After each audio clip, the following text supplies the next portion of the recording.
ეთერში დაგიბრუნდით გადაცემით ჩვენ აქ ვართ როგორც ყოველთვის დღესაც აქტუალურ თემაზე ვისაუბრებთ უსინათლოთა კავშირის კულტურის ცენტრის ღონისძიება ფოლკლორი ჩვენი ტრადიცია და ამ თემასთან მიმართებაში ჩვენი სტუმარია თამარ ცალქალამანიძე საქართველოს უსინათლოთა კავშირის კულტურის განათლების და სპორტის ცენტრის დირექტორი. თამარ, მოგესალმებით, მადლობა რომ შემოგვიერთდით.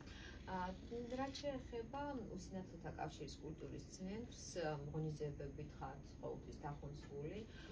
ეს არის ცენტრი, რომელიც არასდროს არ გაჩერებულა არც ერთ პერიოდში, მსგავსი პროექტებით და რაც მთავარია, ძალიან საჭირო სასიკეთო საქმეს აკეთებთ.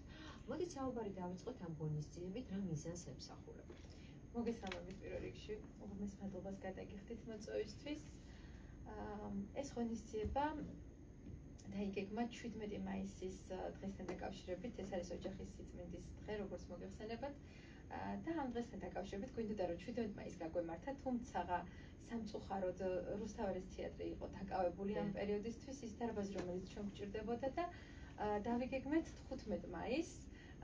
ჩვენ გვყავდა ფოლკლორული ანსამბლები, ღონისძიებიდან გამომდინარე ფოლკლორი ჩვენი ტრადიცია, ეს იყო ღონისძიების სახელწოდება და ჩვენ გვყავდა ანსამბლები, ასევე გვყავდა ოჯახები, რომლებიც ასრულებდნენ ფოლკლორს. და შესაბამისად იყო ძალიან სიმბოლური ეს ყველაფერი, იმიტომ რომ ოჯახის სიწმინდის დღე ჩვენი მომღერალი ოჯახები, რომლებიც მონაწილეობდნენ და ის ფოლკლორი, რომელიც დღემდე მოიტანეს ჩვენამდე ამ ოჯახებმა. ეს იყო მიქაბერიძეების ოჯახი და ასევე ქირიების ოჯახი გახდათ ჩვენი ღონისძიების მონაწილეები. კი ბატონო, და რაც შეეხება ღონისძიებას, როგორი გამოხმაურება ქონდა? ღონისძიებას საკმაოდ ისეთი ძლიერი ღონისძიება გამოვიდა, იმდენად კარგი ღონისძიება გამოვიდა, რომ თავად არ ველოდით. მართლა კარგი ანსამბლები მონაწილეობდა ასევე აფხაზეთის კულტურის სააგენტოსთან არსებული ანსამბლი გუმბათი. ჩვენ გვყავდა ჩოხოსანთა ანსამბლი შავლეგო, გვყავდა ჩვენი კულტურის ცენტრის გვაჟთა და ქალთა ანსამბლები, ასევე ჩვენთან მონაწილეობდნენ პატრიარქის ნაცვლები, ანსამბლი საგალობელი, მაია მიქაბერიძის ხელმძღვანელობით და ძალიან სავსე და ლამაზი ღონისძიება გამოვიდა. იყო ყველა თაობა ჩართული ამ ღონისძიებაში, როგორც ბავშვები, ასევე ასაკოვანი ადამიანები. ჩვენი ღონისძიება გაშუქდა საზოგადოებრივი მაუწყებლის ეთერში და ასევე დღემდე ვინც კი ხდება ჩვენი კავშირის წევრებიდან დაწყებული უცხო ადამიანებით დამთავრებული ვინც ღონისძიებას ესწრებოდა, ძალიან თბილად და სიამოვნებით იხსენებენ ამ ღონისძიებას. ძალიან კარგი და როგორც დასაწყისში აღნიშნე, უსინათლოთა კავშირის კულტურის ცენტრი არაერთ პროექტს ახორციელებს, არაერთი პროექტი განხორციელებია და ზოგადად რო გვიამბოთ ამის შესახებ. დიახ, ბევრ პროექტს ვახორციელებთ და ვცდილობთ რომ მაქსიმალურად გავაცოცხლოთ და გავამრავალფეროვნოთ ჩვენი ცენტრი. პროექტები დავიწყებ პირველ რიგში საქართველოს უსინათლოთა კავშირის პროექტით, ყოველწლიური გრანტით, რომელიც 20%-ით გაიზარდა წელს და საკმაოდ უკვე დიდი თანხა შეადგინა, ეს არის 227,000 ლარი. ასევე აღნიშნავ კულტურის სამინისტროს დაფინანსებას, რომელიც უმნიშვნელოვანესია ჩვენი ცენტრისთვის, რომ არა კულტურის სამინისტრო ვერ შევძლებდით ვერც წიგნების გახმოვანებას, ვერც ანსამბლების დაფინანსებას, მათი საჭიროებებიდან გამომდინარე ბევრ საჭიროებებს მოითხოვს მოგეხსენებათ ანსამბლების ჩაცმულობიდან დაწყებული სხვადასხვა ჩართულობით დამთავრებული. ეს არის ყოველწლიური პროექტი კულტურის სამინისტროსი, რომელსაც ქვია უსინათლოთა კულტურის ცენტრის საქმიანობის ხელშეწყობის პროექტი და 100,000 ლარით ფინანსებით 2014 წლიდან დაწყებული დღემდე. ასევე კულტურის სამინისტროსთან ერთად ვახორციელებთ კიდევ სხვადასხვა პროექტებს, მათ შორის აღსანიშნავია ვეფხისტყაოსნის ბრაილის შრიფტით დაბეჭდის პროექტი, რომელიც ამჟამად ხორციელდება და დაახლოებით 3 თვეში დასრულდება. 21 ეგზემპლარი დაიბეჭდება ბრაილის შრიფტით, ასევე დაიბეჭდება გაზდილი შრიფტით მცირემხედველი ადამიანებისთვის. რაც უმნიშვნელოვანესია, ასევე ვინაიდან ყველამ არ იცის სამწუხაროდ ბრაილის შრიფტით კითხვა და არიან ადამიანები, რომლებსაც ნარჩენი მხედველობა აქვს და მათთვის უფრო მოსახერხებელი და ხელმისაწვდომი ფორმატი არის დიდი შრიფტით, ჩვეულებრივი ბრაილის შრიფტით, ოღონდ გაზდილი ზომაში გაზდილი შრიფტით დაბეჭდვა. ასევე თბილისის მუნიციპალიტეტის მერია გვაფინანსებს ყოველწლიურად 22,000 ლარით გვაფინანსებდა 2014 წლიდან დღემდე და 2025 წელს ეს დაფინანსება გაიზარდა კიდევ 3,000 ლარით, ამჟამად 25,000 ლარით გვაფინანსებენ.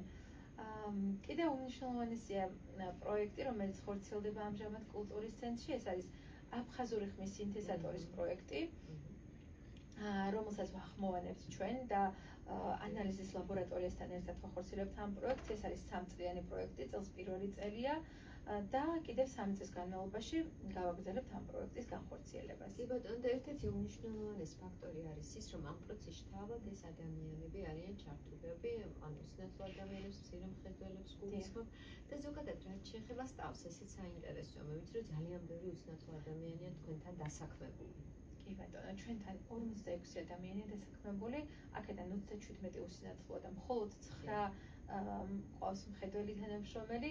მოგეხსენებათ, მხედველი ადამიანების დახმარება გვჭირდება და სულ მთლად ისე ვერ ვიარსებებთ, რომ მხედველებიც არ ყავდეს დასაქმებული და შესაბამისად ჩვენი პრიორიტეტი და ჩვენი ამოცანაა, რომ პირველ რიგში დავასაქმოთ უსინათლო ადამიანები, სადაც კი შეიძლება რომ ისინი დასაქმდნენ. კი ბატონო, და რაც შეეხება რეგიონალური მასშტაბის პროექტებს ახორციელებთ თუ არა?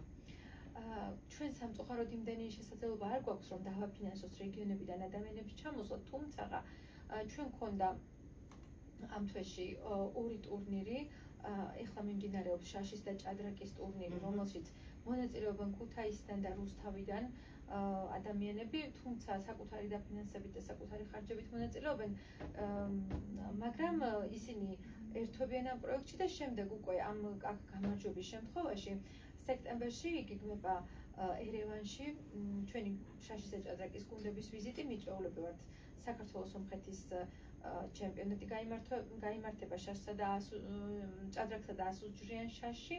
ასევე ციხისძირში იგეგმება სექტემბერში საქართველოს სომხეთი აზერბაიჯანი ამხანაგური შეხვედრები სამხრეთ კავკასიის ქვეყნებს შორის და კიდევ ტენისის ჩემპიონატი გაიმართა ჩვენ კულტურის ცენტრში გვაქვს უსინათლოთა მაგიდის ტენისი, სადაც ჩართულები იყვნენ 202 სკოლის ბავშვები, ასევე ჩვენი კულტურის ცენტრის სპორტსმენები ძალიან კარგად ჩაიარა, საკმაოდ ლამაზად დასრულდა, გაიმარჯვეს ჩვენმა 202 სკოლის ბავშვებმა, რასაც ულოცავთ და საკმაოდ კარგი პრიზები, ფულადი საჩუქრები და სამახსოვრო საჩუქრები გადაეცათ ასევე. კი ბატონო, რაც შეეხება აქტიურ ცხოვრებას, რა თქმა უნდა, ეს არის უმნიშვნელოვანესი ფაქტორი, თუნდაც საზოგადოებაში ინტეგრირების კუთხით. ზოგადად მაინტერესებს თქვენი მოსაზრება, თქვენ თავად უსინათლო ადამიანებს ბრძანდებით, აი პარალელი რო გაატაროთ და უშუალოდ წინა წლებთან შედარებით, ზოგადად რა მდგომარეობაა და ცნობიერების კუთხითაც საინტერესოა ვისაუბროთ.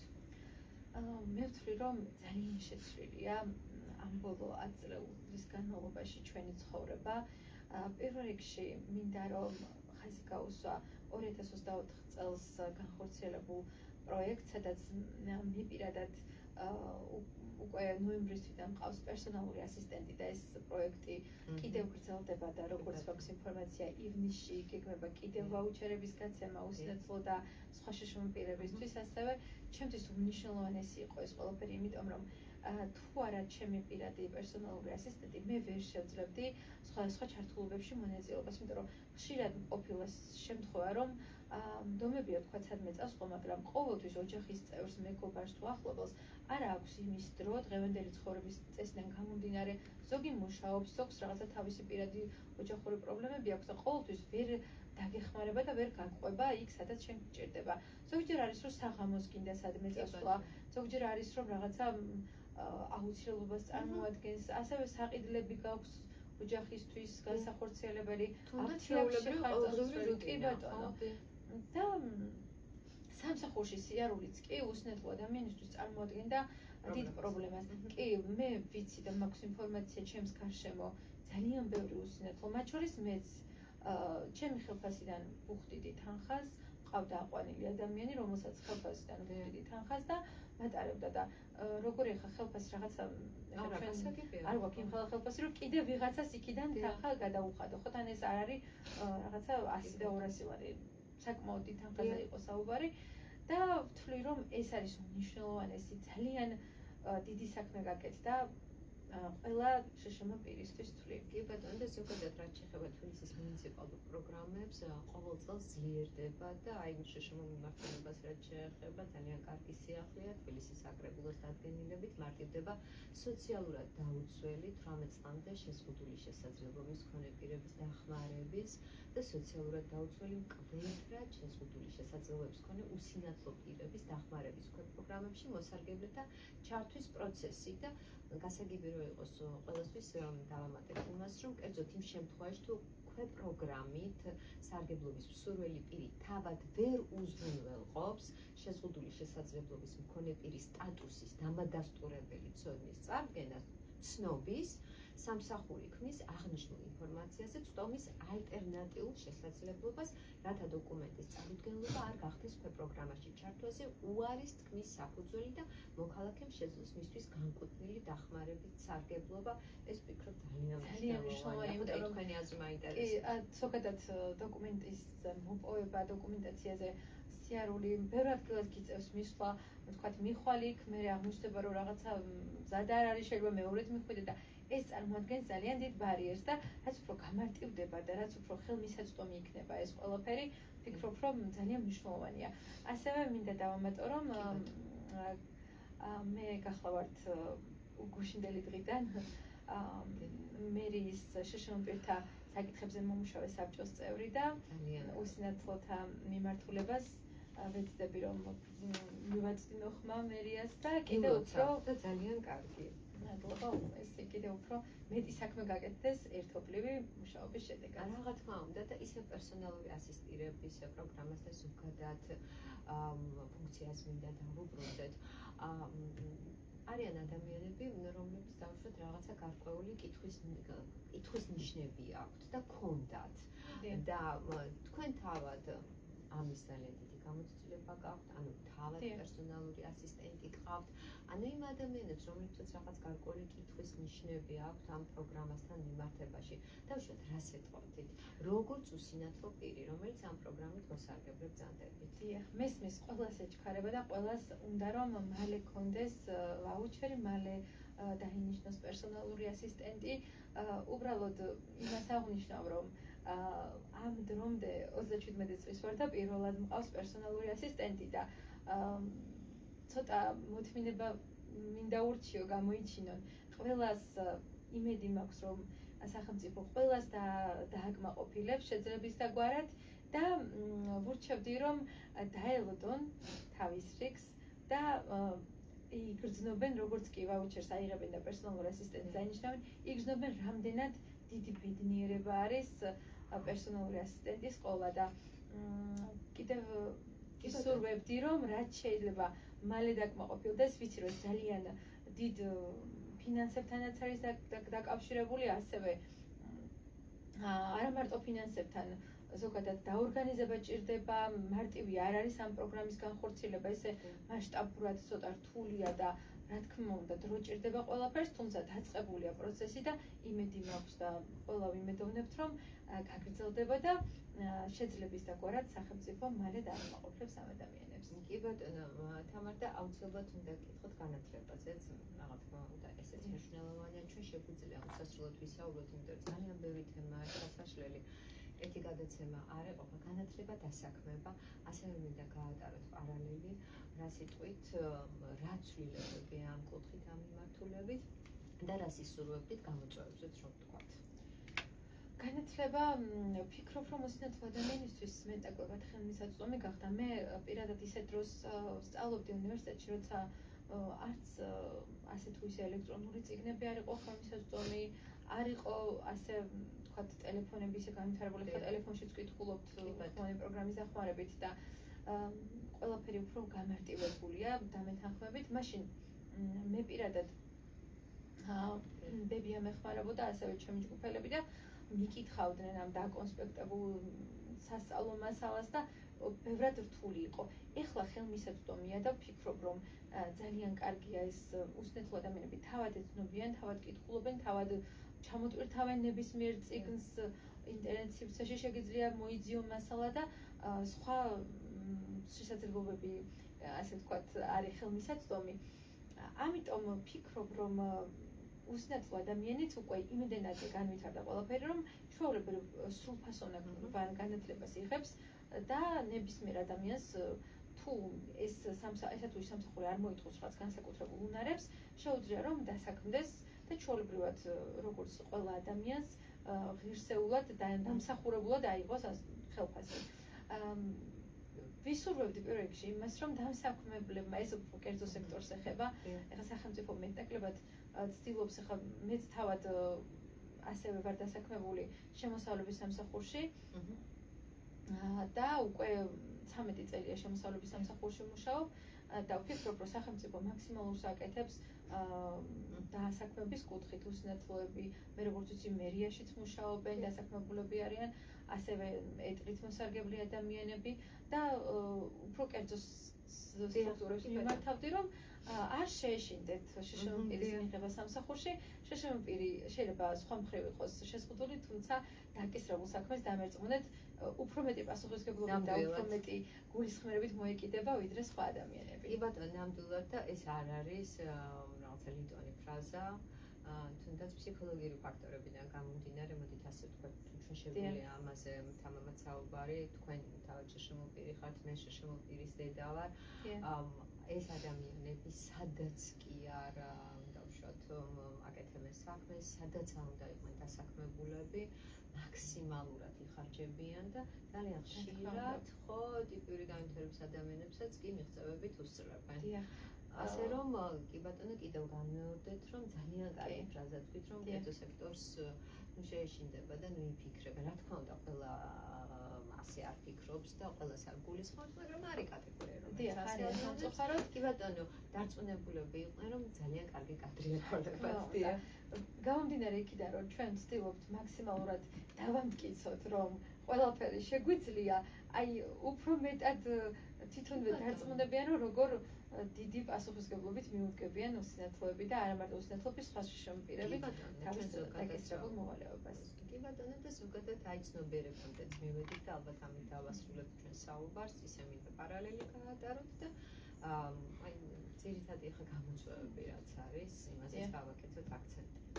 ცნობიერების ამაღლებას რაც შეეხება, ვფიქრობ, რომ რაც უფრო დრო გადის, ადამიანებს უფრო აქვთ შემხებლობა, ჩაკეტილები აღარ არიან შშმ პირები, ძველ დროში მე როგორც მაქვს ინფორმაცია, ზოგჯერ სახლიდანაც კი არ გამოყავდათ და იმდენად ჩაკეტილები იყვნენ ერთ გარემოში, რომ ადამიანებს ამბობდნენ, რომ თითქოს არ არსებობენ ესეთი ადამიანები, ზოგს არც ყავდა ნანახი, ამიტომ რაც უფრო მეტი შემხებლობა ექნებათ სხვა ადამიანებს და საზოგადოებას შშმ პირებთან, ეგ მიეჩვევიან და უკვე მათთვის აღარ იქნება რაღაცა უცხო და უცნაური ფაქტი და ვფიქრობ, რომ საზოგადოებისთვის თუ გახდება უფრო ახლობელი თემა, უფრო ხშირად თუ ექნება შემხებლობა, მიიღებენ იმ ადამიანებს ისეთებს, როგორებიც არიან, ანუ და ვართ ზოგადად შშმ პირები. პირველ რიგში უნდა ეცადონ ადამიანები, რომ ჩვენი ნაკლოვანებებით მიგვიღონ და არა ეცადონ ამ ნაკლოვანებების გამოსწორებას. კი ბატონო, და აი რაც შეეხება ამ თემას, ხო, ჩვენ წლების წინ დავიწყეთ, უკვე 1 წლეული გავიდა, პირადად ახლა დავუშვათ მე რაც მეხება გაცილებით კიდევ უფრო დიდი დროც, რომ ამით დავიწყეთ ზოგადად საუბარი ხმამაღლა ეთერებში, თუმცა ახლა მართლაც მოხარული ვარ, რომ ეს პროცესი იმდენად კარგად დაიძრა, რომ შეიძლება სულ ახლო მომავალში ამაზე საუბარიც აღარ გამჭირდეს. და რა თქმა უნდა, საზოგადოების ცნობიერების გარდატეხა ხდება ერთად, ანუ გუნდი ყოველთვის დებს შედეგს. და ძალიან დიდი მადლობა თავად თემს, ძალიან დიდი მადლობა თქვენ, იმიტომ რომ თქვენი ჩართულობა, თქვენი აქტიურობა არის უმნიშვნელოვანესი. მადლობა თქვენ, რომ ხელს უწყობთ ზუსტად ამ პროცესს. ჩემი მოწვევით, თუნდაც მხოლოდ ჩემი არა, ზოგადად შშმ პირების თემის ასე ვთქვათ, საზოგადოებისთვის გაცნობით ძალიან დიდ საქმეს აკეთებთ თქვი და ვფიქრობ, რომ უნდა მოგბაძონ სხვა ტელევიზიებმაც და სხვა რადიოებმაც, რომ კიდევ უფრო ცნობადი გახდნენ უსინათლოები, შშმ პირები და ზოგადად ჩვენი საქმიანობა გახდეს ცნობილი საზოგადოებისთვის. ძალიან დიდი მადლობა თამარ, ვისურვებთ წარმატებებს და დარწმუნებული ვარ უახლოეს მომავალში სიახლეებით კვლავ გვეწევებით. უღმესი მადლობა მოწვევისთვის და ვიცდები რომ კიდევ მრავალი სიახლე გქონდეს თქვენ. წარმატებები ჩვენს სტუმარი იყო თამარ ცალქალამანიძე, საქართველოს უსინათლოთა კავშირის კულტურის ცენტრის დირექტორი. ეს იყო გადაცემა ჩვენ აქვთ რადიო იმედის დღესახი.